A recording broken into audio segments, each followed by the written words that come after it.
Bismillahirrahmanirrahim. Assalamualaikum warahmatullahi wabarakatuh. Alhamdulillahi rabbil alamin. Wassalatu wassalamu ala ashrafil anbiya'i wal mursalin. Nabiyyina Muhammadin wa ala alihi wa sahbihi ajma'in. Ashhadu an la ilaha illallah wahdahu la syarika lah. Wa ashhadu anna Muhammadan abduhu wa rasuluh.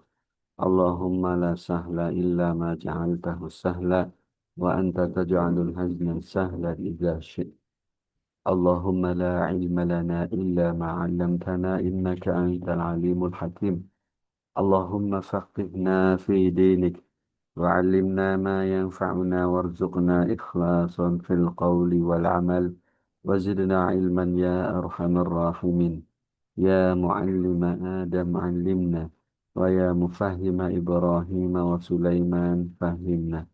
طيب نواصل في شرح كتاب التوحيد yang ditulis oleh Imam Muhammad bin Abdul Wahhab At-Tamimi, kunyahnya adalah Abu Ali, yang wafat pada tahun 1206 Hijriyah.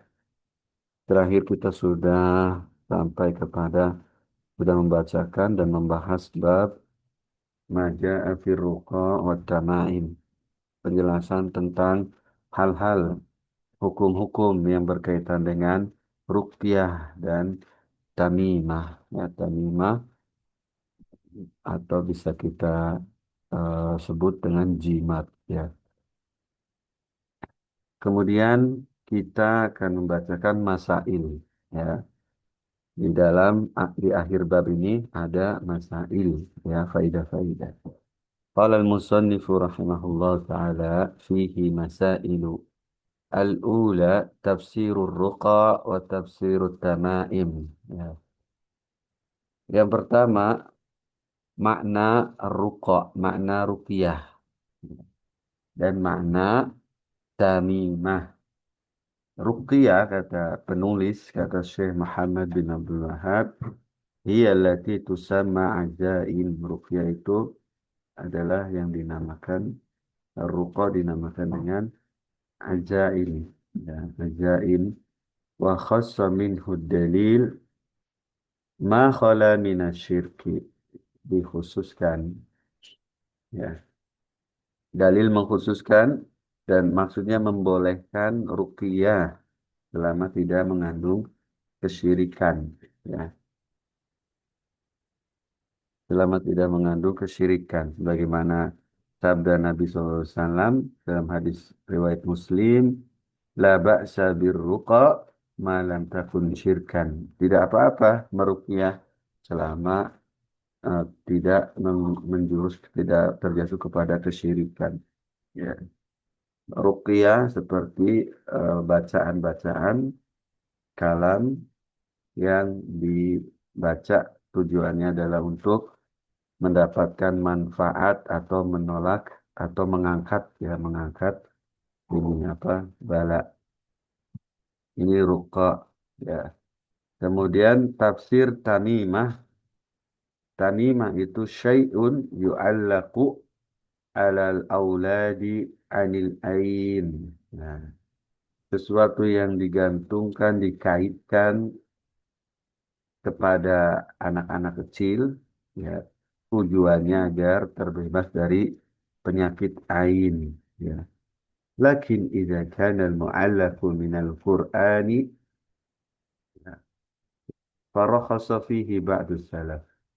Kalau yang digantungkan itu, ya, dari Quran, maka eh, terjadi khilaf, ya. Itu maksudnya yang pertama ini tafsir ruqa dan tafsir tamai. Summa qala al-musannif rahimahullah at-thaniyatu. Faidah yang kedua tafsirut tiwalah. Ya, tafsir tiwalah. Ya, makna tiwalah. Apa itu tiwalah? Tiwalah itu syai'un yasna'unahu yaz'umuna annahu yuhabbibul mar'ata ila zawjiha warrajula ila imra'atihi. Ya, sesuatu yang dibuat, yang dibikin tiwala ini, ya, dengan Za'ama dengan anggapan bahwasanya dia bisa bisa mendatangkan kecintaan dari suaminya atau kecintaan dari istrinya atau kecintaan dari lawan jenis ya. Kalau zaman sekarang apa? Zaman sekarang kita disebut itu seperti pelet ya. Dan pelet ini syirik.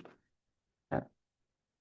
As-salisa yang ketiga, anna hadhihi thalathata kullaha minasyirki min ghairi istisna'in. Yang ketiga, bahwasanya ketiganya, ruqa, tamimah, tiwala, semuanya syirik. Ya, kata Syekh Muhammad bin Wahab, semuanya syirik tanpa pengecualian. Ya, apa yang dimaksud ucapan beliau? Kullaha minasyirki min ghairi istisna. Ya, semuanya syirik tanpa pengecualian. Sudah dijelaskan bahwasanya maksudnya adalah ruqyah yang berkembang pada saat itu, yang beredar pada saat itu ruqyahnya semua kesyirikan, ya, mengandung kesyirikan. Tidak ada ruqyah yang dibolehkan. Kenapa demikian? Kenapa kita memaknainya demikian? Karena di sisi lain, di saat yang lain, Nabi juga meruqyah. Ya, Nabi meruqyah, melakukan ruqyah. Ya, dari ain dan humma, boleh kata Nabi. Kemudian juga Nabi juga bersabda bahwa la ba'sa birruqa ma lam takun syirkan. Gak apa-apa meruqyah selama tidak ada unsur kesyirikan. Ya. Jadi kalau dipukul rata ketiganya syirik, ya ini kurang pas kalau kita terjemahkan itu. Ya, makanya kalam penulis di sini itu am maksus. Ya, kalamnya ini umum, ucapan beliau ini umum tapi dikhususkan. Ada yang mengkhususkan, ada dalil yang mengkhususkan bahwa ada ruqyah khusus, ada ruqyah yang tidak termasuk kesyirikan. Adapun tamimah, tamimah itu ya ada yang kesyirikan, kemarin sudah dijelaskan, ada yang diperselisihkan hukumnya. Ada ulama yang mengatakan itu haram, ya, itu haram seperti murid-muridnya Abdullah bin Mas'ud. Ya, ada yang mengatakan bid'ah, ada yang mengatakan boleh, ya, ada yang membolehkan. Ini kalau dengan Al-Quran ya, tamimahnya. Kalau tamimahnya dengan Al-Quran. Ya, jadi terjadi khilaf. Adapun kalau tamimahnya dengan tulisan-tulisan yang gak dimengerti, rajah ya, rajah itu tulisan-tulisan nggak tahu maknanya apa, tapi punya punya efek ya. Nah ini jelas syirik, jelas kesyirikan tamimah tersebut ya. Atau benda apapun yang digantungkan di mana di rumah atau di kendaraan dengan keyakinan itu, ya, keyakinan bahwa ini sebab ter, terhindarnya mudarat, ya, tercegahnya bahaya.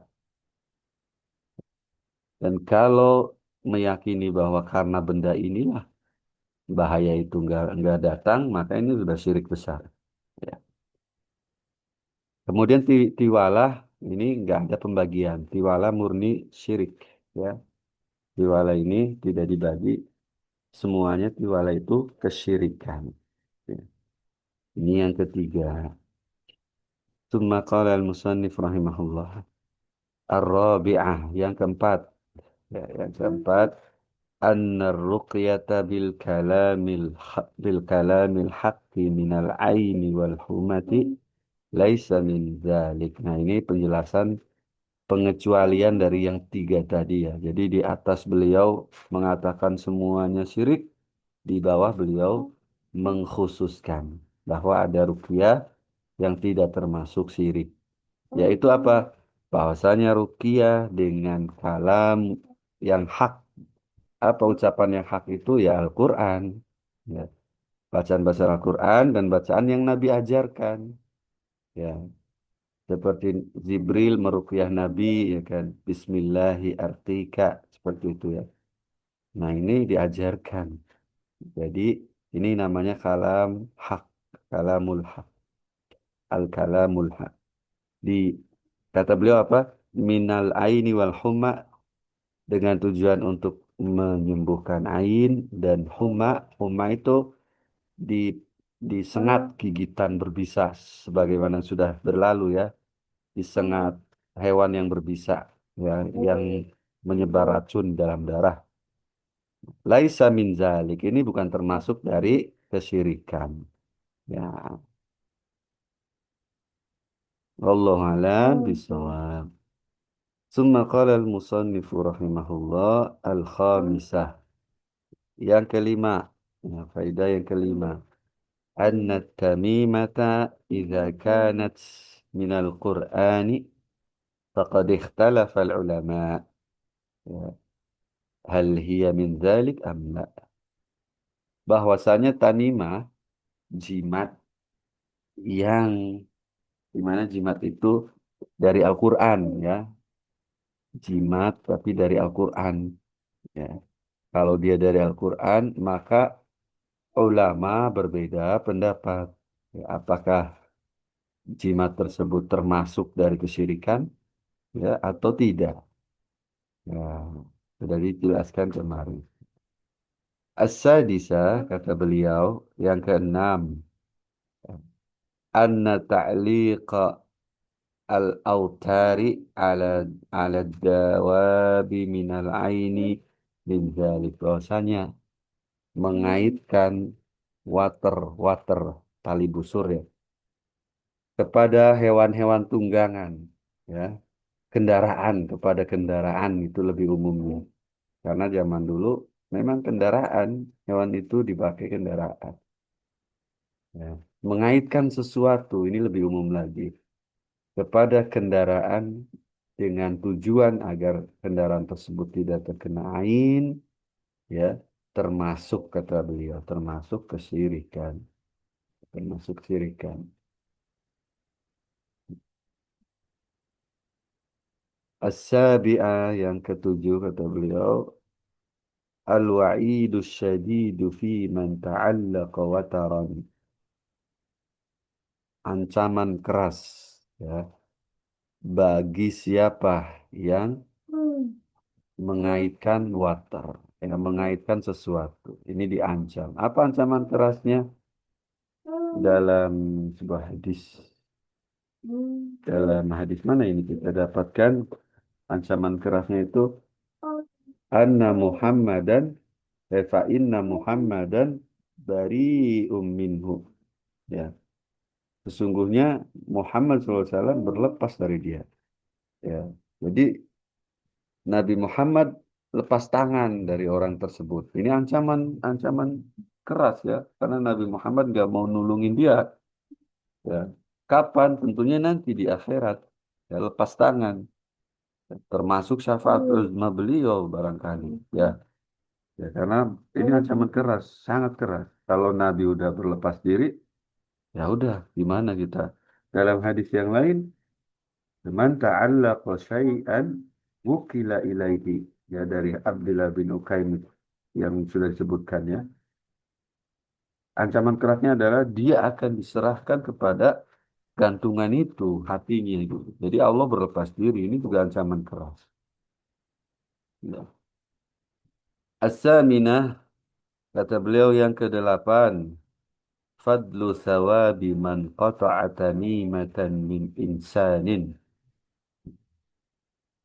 Ini keutamaan. Jadi besarnya pahala bagi orang yang memutus tamimah tersebut.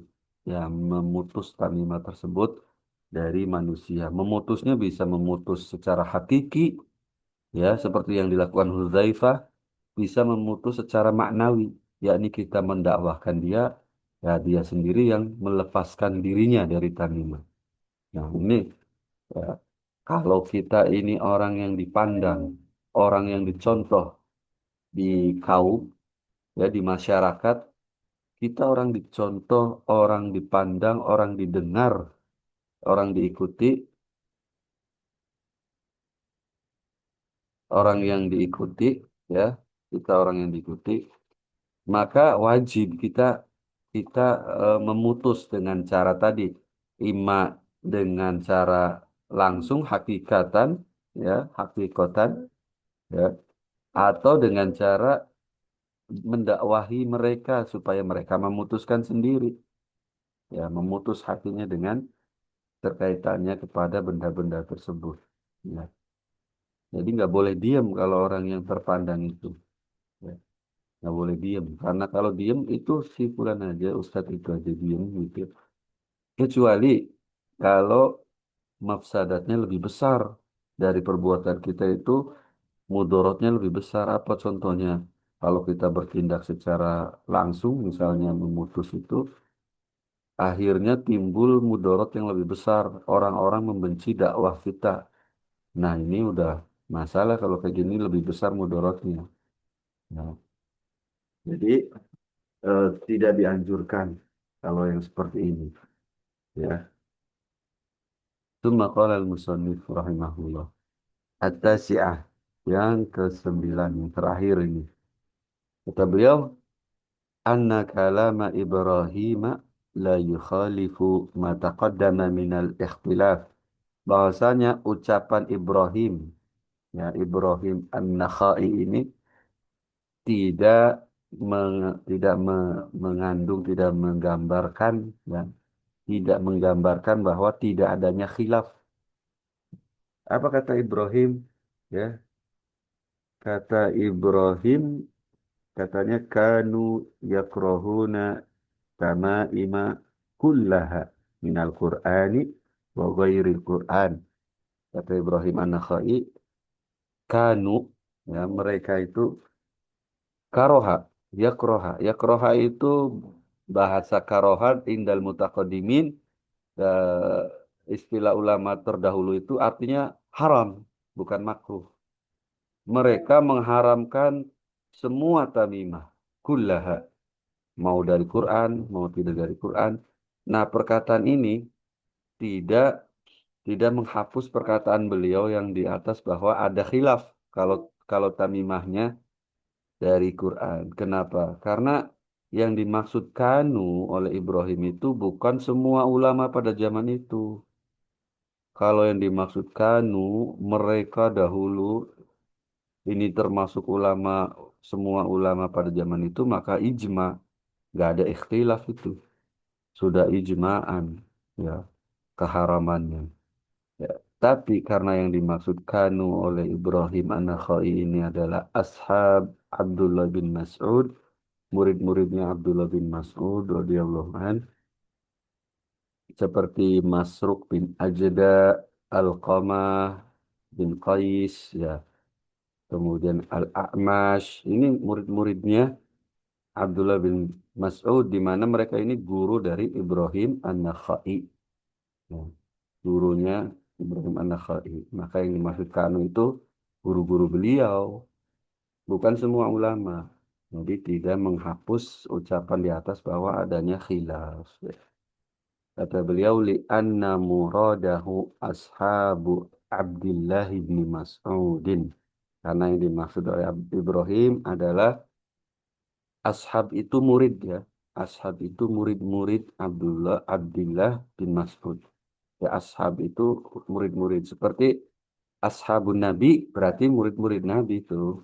Ya, sahabat Nabi itu murid-muridnya Nabi SAW. Pada saat itu ulama mutaqaddimin menyebut murid-muridnya dengan ashab. Ya, ulama sekarang juga masih ada yang seperti itu. Ya, sahibi misalnya, muridku itu. Ya, ashab Imam Ahmad, ya, berarti murid-muridnya Imam Ahmad bin Hambal. Ya, seperti itu. Nah, ini selesai sampai di sini. Dan kalau kita mau tambahkan sebetulnya bisa dari hadis Ruwaifi, ya, dari hadis Ruwaifi, riwayat Imam Ahmad, ya, ya Ruwaifi, ya, kata Nabi SAW, ya Ruwaifi, la'alla la'alla al-hayata satatulu bik, ya, kamu akan hidup panjang, kamu akan berumur panjang. Nah, ini kalau kita tambahkan alamun min alamin nubuwah. Ya, di hadis ini ada faidah alamun min alamin nubuwah. Apa maksudnya?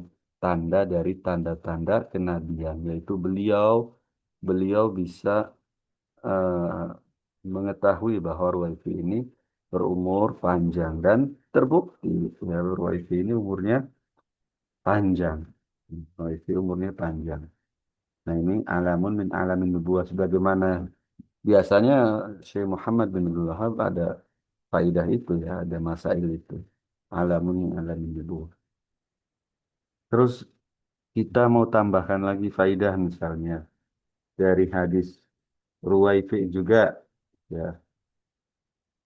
Kata Nabi SAW, Ana man aqada lihyatahu. Ya, siapa yang mengepang jenggotnya, maka Muhammad berlepas diri darinya. Ya, berarti di sini ada faedah apa? Mengandung apa? Mengandung larangan mengepang jenggot. Ya, orang Islam diharamkan mengepang jenggot. Tidak boleh mengepang jenggot. Ya. Kata para ulama ada dua ilatnya. Ya, ada dua ilat kenapa Nabi melarang mengepang jenggot. Yang pertama, karena orang-orang kafir, kaum musyrikin, orang-orang kafir zaman Fir'aun yang Mesir, ya itu mengepang jenggot. Jadi tidak boleh tasabuh. Ini kata para ulama, ilatnya, ilat itu apa sih? Ilat itu sebab pengharaman, sebab penghalalannya. Nah, ilatnya adalah tasabuh dengan orang kafir. Ya. Ada juga yang mengatakan bahwa ilatnya itu bukan tasabuh. Karena orang Arab itu dulu berbangga dengan jenggot. Ya. Orang yang jenggotnya lebat itu seringkali dipuji. Dan karena pujian itu dia terkena ain. Ya. Dia terkena ain makanya dia mengepang jenggot supaya nggak dipuji. Ya. Supaya nggak kena ain. Nah kalau ilat ini berarti klop dengan yang lainnya. Ya. Klop dengan yang lainnya, klop dengan pembahasan kita. Ya. Karena menggunakan water juga tujuannya supaya kendaraannya tidak kena air. Ya. Kemudian juga mengepang jenggot kalau memang ilatnya itu tujuannya sama. Nah ini faidah yang kita tambahkan. Kalau mau tambahkan lagi dari hadis tadi, ya ada lagi haramnya larangan ya atau larangan istinja beristijmar menggunakan kotoran hewan yang sudah kering tentunya.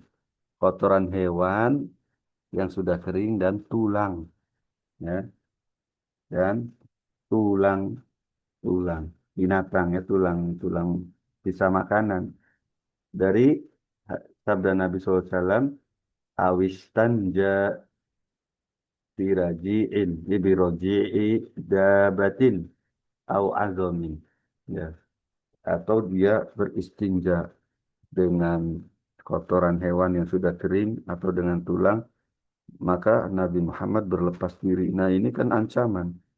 Ancaman berarti dilarang. Ya, dilarang beristinja atau istijmar menggunakan kotoran hewan yang sudah kering dan juga tulang. Dalam hadis yang lain disebutkan bahwa kata Nabi SAW, jangan kalian beristinja dengan tulang karena tulang tersebut makanan saudara kalian dari bangsa jin. Ya, tulang tersebut makanan dari bangsa jin. Ya, terus apakah jin makan tulang? Tidak, ya, jin itu tidak makan tulangnya, tapi entah seperti apa, ya, para ulama mengatakan itu tulang itu dikembalikan dagingnya oleh Allah dengan bentuk yang sesuai dengan mereka, ya, karena ini alam goib ya, alam goib. Ya, mereka para ulama mengatakan jadi ada dagingnya lagi, dikembalikan dagingnya. Ya, yang kita juga nggak tahu seperti apa jin itu makannya. Ya. Nah, itulah yang dimakan, bukan tulangnya, bukan tulangnya, ya para ulama. Kemudian Kenapa dilarang istinja dengan kotoran hewan yang sudah kering? Karena kotoran hewan itu najis, mau sudah kering, mau masih basah, semua kotoran hewan najis. Ini dalam mazhab Syafi'i ya, najis nggak boleh. Nah ini ilatnya. Di sisi lain juga ya disebutkan bahwa jin itu punya kendaraan, tunggangan. Kalau di kita itu hewannya, lah, itu hewannya. Jadi di jin itu bangsa jin ada hewannya. Nah, di dalam riwayat lain, ini kotoran ini, kotoran yang sudah kering ini, di, Allah kembalikan dalam bentuk makanan sebelum dimakan oleh hewan hewannya manusia gitu. Nah, kemudian itu jadi makanannya hewannya jin, bukan kotorannya yang dimakan. Ya, itu ya, wallahu alam bisawab, walillahil hamd. Kita selesai membahas bab yang kedelapan. Selanjutnya, insya Allah di pertemuan berikutnya kita akan membahas bab yang kesembilan. Bab yang kesembilan ini bab tentang tabarruk, mengalap mengalap berkah. Ya, tabarruk mengalap berkah. Di sini apa kata musonif?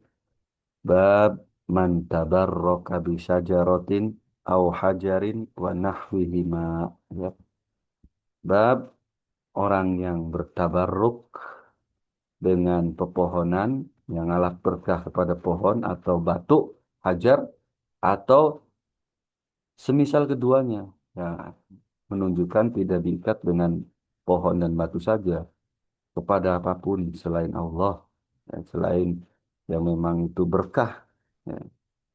Atau terjemahannya juga bisa bab barang siapa yang bertabarruk kepada pohon atau batu atau semisal keduanya, gitu ya. Maka hukumnya syirik. Ya, nanti kita jelaskan insya Allah di pertemuan berikutnya. Allahu a'lam bishawab. Naktafi bihadzal qadar. Nas'alullah ta'ala mimma yanfa'una wa yanfa'ana bima 'allamana. Innahu waliyyu dzalika wal qadiru 'alaih. Subhanaka Allahumma wa bihamdik asyhadu an la ilaha illa anta astaghfiruka wa atubu ilaik. Wassalamualaikum warahmatullahi wabarakatuh. Papa.